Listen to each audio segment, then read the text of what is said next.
जय श्री राम। हम शनिवार को नींबू मिर्च अपने मकान के आगे या दुकानों के आगे क्यों लगाते हैं? हम सभी 90% लोग 99% लोग ये जानते हैं कि नींबू मिर्च केवल शनिवार के दिन इसलिए लगाते हैं कि शनिदेव से उसका संबंध होता है और शनिवार के दिन ही तेल का दीपक हम पीपल के पेड़ के नीचे लगाते हैं। उसमें भी हमारी धारणा ये होती है कि शनिवार से संबंधित ये होता है। ये परंपरा चली आ रही है, लेकिन असली जो परंपरा है जिसका ये वाकई संबंध जो होता है वो अलग है। देखिए, नारायण लक्ष्मी दोनों पति पत्नी हैं, लेकिन लक्ष्मी की जो बड़ी बहन है वो दिलित्रा है।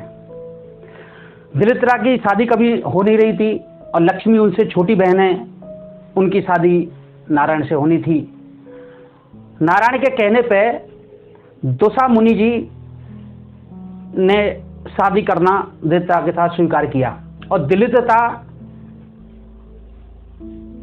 लक्ष्मी जी से भी ज्यादा सुंदर थी। शास्त्रों के अनुसार लक्ष्मी से भी ज्यादा सुंदर थी। तो जब उनकी शादी हुई तो ऋषि मुनि उनको, जो तोसा मुनि, वो अपने घर ले गए।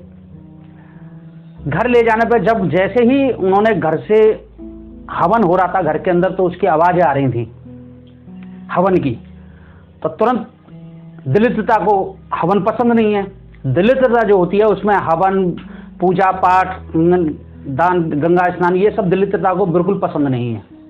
जिस घर में दिलित्रा होती है वहां हवन, पूजा पाठ ये होते नहीं है, उनका मन ही नहीं करता। तो इसी दिलित्रा को ये चीजें तो पसंद ही नहीं है। तो उन्होंने फिर तुरंत आके बाहर एक पीपल का पेड़ था, उसके नीचे दिलित्रा बैठ गई और अंदर हवन होता रहा। तोसा मुनि से बोली कि जब तक ये हवन होगा मैं घर के अंदर प्रवेश नहीं करूंगी। अब तोसा मुनि परेशान, क्योंकि मुनि थे, उनके घर में हवन वगैरह होना लाजमी था।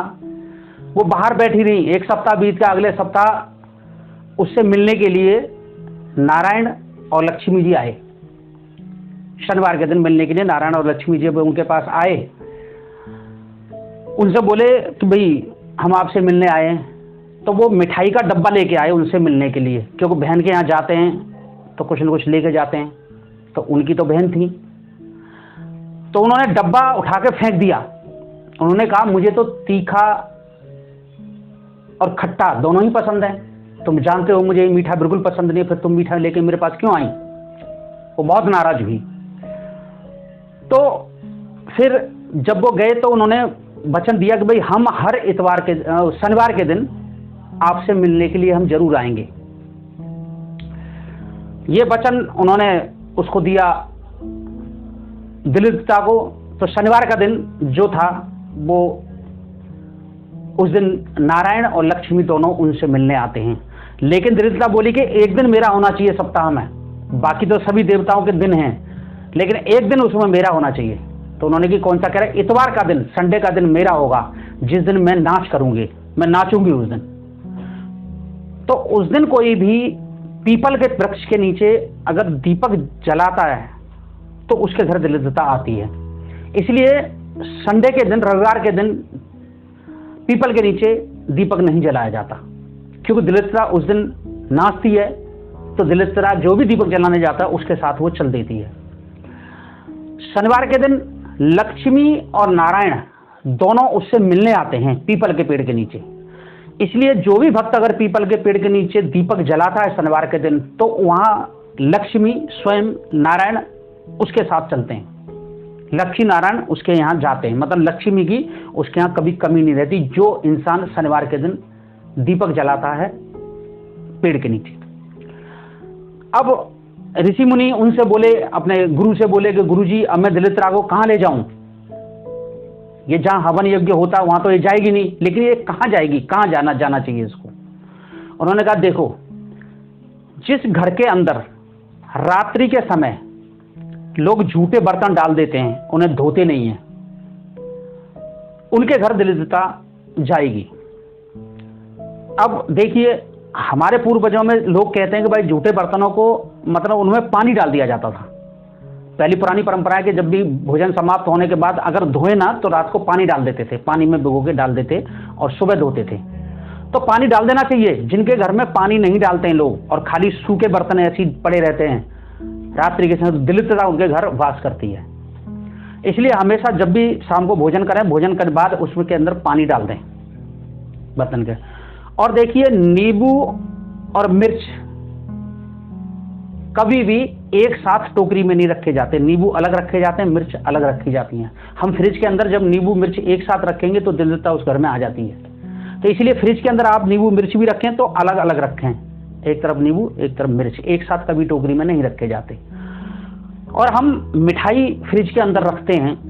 लक्ष्मी जब घर में आती है उन्हें मीठा बहुत पसंद है, तो इसलिए लक्ष्मी को मीठा पसंद है, इसलिए उन्हें हम फ्रिजों में रखते हैं। और नींबू मिर्च हम बाहर टांगते हैं। इसलिए दरिद्रता, शनिवार के दिन हम जो नींबू मिर्च जाते हैं, शनिवार के दिन जब वो उनसे मिलने आती हैं, लक्ष्मी जी दरिद्रता से मिलने आती है, तो दोनों बहनें घूमती हैं, विचरण करती हैं।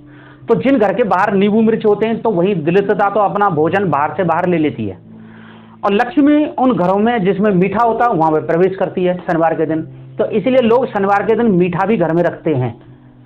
शास्त्रों के मुताबिक मीठा रखना चाहिए हमें फ्रिज के अंदर शनिवार के दिन, क्योंकि लक्ष्मी शनिवार के दिन और दलितता दोनों ही घूमती हैं।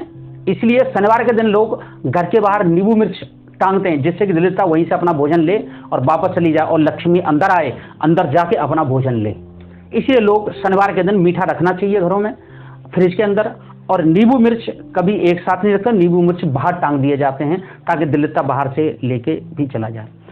दूसरी बात, एक प्रदीप जी महाराज जी शिव कथा सुनाते हैं, तो वो उसमें कहते हैं कि कभी भी 4 चीजें शादी के समय बेटी को नहीं देनी चाहिए और दी भी नहीं जाती आज के टाइम में। आपने देखा होगा, एक तो सुई कभी बेटी को नहीं दी जाती, दूसरा झाड़ू बेटी को विदाई में नहीं दिया जाता, और तीसरा छलनी, जिससे आटा छानते वो छलनी भी विदाई में उसमें शादी में नहीं दी जाती, और अचार का जो मृतमान होता है वो भी शादी में नहीं दिया जाता। ये 4 चीजें नहीं दी जाती क्योंकि ये चीजें भी दरिद्रता को बढ़ावा देती हैं। और क्योंकि खट्टा अचार, कभी मायके के यहाँ से अगर अचार विदाई में दिया जाता तो उनकी बच्ची कभी सुखी नहीं रहती, उनके अंदर कोई न कोई दुख रहेगा, तन का, मन का, धन का, तीनों प्रकार से कोई न कोई दुख उसके घर में जरूर लगा रहता है। जहाँ अचार लोगों को पता नहीं है इसके बारे में, इसलिए वो माँ के बना हुआ अचार है, हाथ का ले जाओ, तो बेटी को वो विदा में स्वरूप को अचार दे देते हैं। जब भी बेटी जाती है उसको अचार दे दिया, जबकि अचार नहीं देना चाहिए कभी भी। मीठा दीजिए लेकिन अचार कभी न दें। तो इसलिए आपको नींबू का और बांधने का मतलब आपको पता चल गया होगा। तो आज की वीडियो यहीं समाप्त करते हैं। जय श्री राम।